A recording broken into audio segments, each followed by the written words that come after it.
मुख्यमंत्री आणि दोनही उपमुख्यमंत्री आज पुरंदरच्या पालखी तळावर येणार आहेत अशी माहिती मिळते। शिवतारेंनी माघार घेतली आणि त्यानंतर पहिल्यांदाच अजित पवार आणि शिवतारे एकाच मंचावर येत आहेत। विजय शिवतारेंकडून नागरिक संवादाचं आयोजन सुद्धा करण्यात आलंय। माघार घेताना दिलेलं आश्वासन जनतेला सांगण्याचा शिवतारेंचा आग्रह आहे आणि शिवतारेंच्या आग्रहाखातर आज मुख्यमंत्री आणि दोनही उपमुख्यमंत्री या मेळाव्याला येणार आहेत।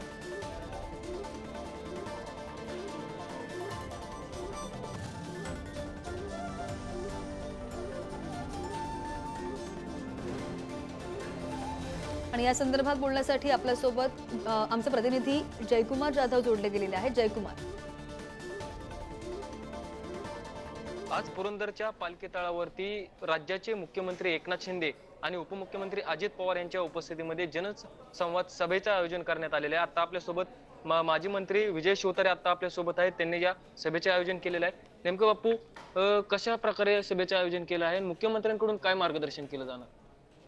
गेल्या 27 तारखेला आपण पाहिलं असेल की जवळजवळ महिनाभर मी अपक्ष बारामती लोकसभा लढवणार असा ठाम होतो। सगळे यंत्रणा कामाला लागलेले होते आणि कोणत्याही परिस्थितीत अगदी मी एक शब्दही असा वापरला की मला फाशी दिली तरी मी आता थांबणार। परंतु काही दिवसानंतर मुख्यमंत्री महोदयांनी माहितीमध्ये काय प्रचंड गोंधळ होतोय, पक्षाला त्याचा काय त्रास होतोय, वैयक्तिक त्यांना त्याचा किती त्रास होतोय, या बाबतीतल्या ज्या काही गोष्टी मला माहीत पडल्या त्यानंतर मी ठरवलं की नाही, मुख्यमंत्र्यांचं ऐकायचं आणि माझ्या मनाला मुरड घालून माझ्या मनाविरुद्ध आयुष्यात पहिल्यांदा मी हा निर्णय घेतलाय थांबण्याचा। आणि तो थांबत असताना मग एक हाही विचार केला की लोकांसाठी आपण संघर्ष करतो मोठमोठ्या शक्तींशी, कशासाठी करतो की तो संघर्ष करून लोकांना काहीतरी मिळवून देणे असं। आणि म्हणून जर संघर्ष करून जे मिळवता येईल ते जर संघर्ष न करता तहात मिळत असेल तर मग लोकांचं हित त्याच्यामध्ये कशासाठी एनर्जी वाया घालवायची। आणि म्हणून मी थांबायचं ठरवलं। थांबायचं ठरल्यानंतर मुख्यमंत्री आणि दोन्ही उपमुख्यमंत्री यांची 3 तास वर्षा बंगल्यावर आमची चर्चा झाली। आणि मग जो मला राग होता, बेसिकली तो राग वैयक्तिक मला काय बोलले वगैरे याच्याबद्दलचा नव्हता, तर तो राग माझे प्रकल्प मार्गी लागले नाहीत, अडचणीत आले। गुंजवणीचं धरण पूर्ण झालं होतं, पाईपलाईनच्या ऑर्डर दिले होते, पाईपलाईनचं काम रखडलं, पाईप येऊन पडलेले, विमानतळाचा सगळा विचका झाला, इकडे पुरंदर उपसाची योजना संपूर्ण कोलमडली आहे, त्याच्यामुळे लोकांचे ऊस सुकत चालले, पियाला पाणी नाही अशी अवस्था आहे। आणि म्हणून हे मोठे मोठे प्रकल्प की ज्याच्यामध्ये रोजगाराच्या संदर्भातला 1100 एकर जवळजवळ माझ्याकडे गायरांची जमीन आहे, त्या गायरांच्या जमिनीवर IT hub, IT park declare केलं तर आज हिंजवडीमध्ये सगळ्या जागा संपलेल्या आहेत। विमानतळाच्या बाजूला असणाऱ्या या सोन्यासारख्या जागा या काही सरकारला विकत नाही घ्यायच्या, गायरांच्या जागा आहेत, इथे इन्फ्रास्ट्रक्चर चांगलं उभे केलं आणि IT पार्क उभे केले तर 40-50 हजार मुलांना सुशिक्षित graduate BTech, MTech, BE, ME, MCS, BCS असे अनेक मुलं मुली रिकामी आहेत पुरंदरमध्ये, 4-4 वर्ष पास आउट। अशा मुलांना एक रोजगाराच्या चांगल्या संधी उपलब्ध होईल। आणि तो IT पार्क, त्याच्यानंतर खाली आता अतिशय महत्वाचा आमचा ज्वलंत प्रश्न हवेलीतला की फुरसुंगी आणि देवाची उळी याची नगरपालिकेची अंतिम अधिसूचना काढली, टॅक्सच्या बाबतीमध्ये रिलीफ देणे। त्याचबरोबर जी गावं 2017 मध्ये माझ्या मतदारसंघातली समाविष्ट झाली त्यातली 2 मी बाजूला काढली नगरपालिकेने, बाकीची जी 9 गाव आहे, ती उंडरी असेल, पिसोळे असेल, आंबेगाव असेल, मांडकेवाडी, मांगडेवाडी, इलारवाडी, कोळेवाडी अशी जी 9 गाव आहेत, त्या 9 गावामध्ये 17 ते 24 कसल्याही प्रकारचा DP झालेला नाही, पिण्याचं पाणी नाही, ज्या योजना पहिल्या ग्रामपंचायत असताना चालायच्या त्या धड चालवल्या जातील।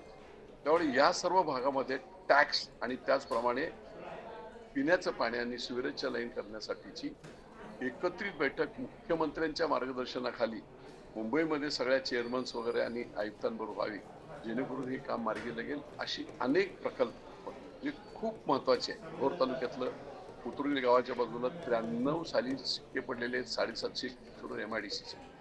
आज इतके वर्ष होऊन जे जवळजवळ 24 अधिक 7 31 वर्ष झाली,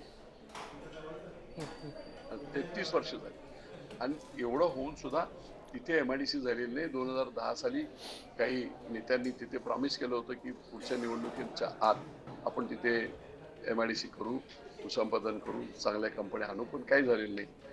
दौंडवरून पुण्याला जाणारी लोकल सेवा अत्यंत ज्वलंत प्रश्न आहे. 25-30 हजार लोक दौंड, हवेली, पुरंदरमधून कामाला पुणे, पिंपरी चिंचवडला जात असतात, लोणावळ्यापर्यंत जात असतात. त्यांना लोकल सेवा उपलब्ध करून दिली तर खूप मोठा फायदा होणार आहे. तर राज्य शासनाने ती उपलब्ध करून द्यावी.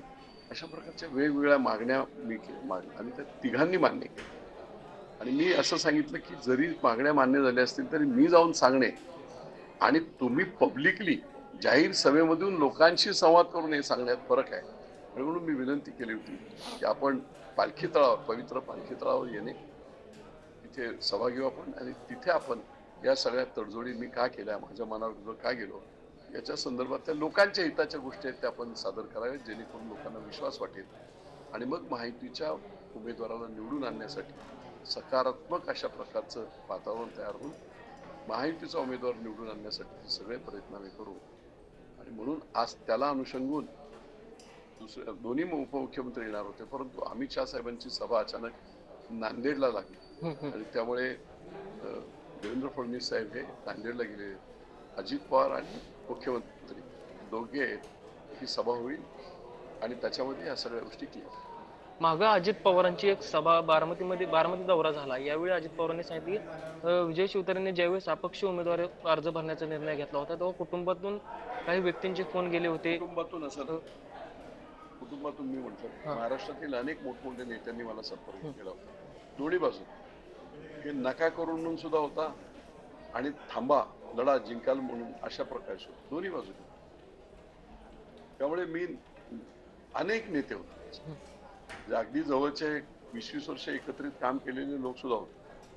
कोणाचं काय नक्कीच जयकुमार कसा दुखावलेला आहे, विरोधक कोण आहे तो निवडणुकीच्या काळातच माहित पडतो. मला बरेच लोक असे घेत, पण मी नावं सांगणार नाही. सांगायचं कारण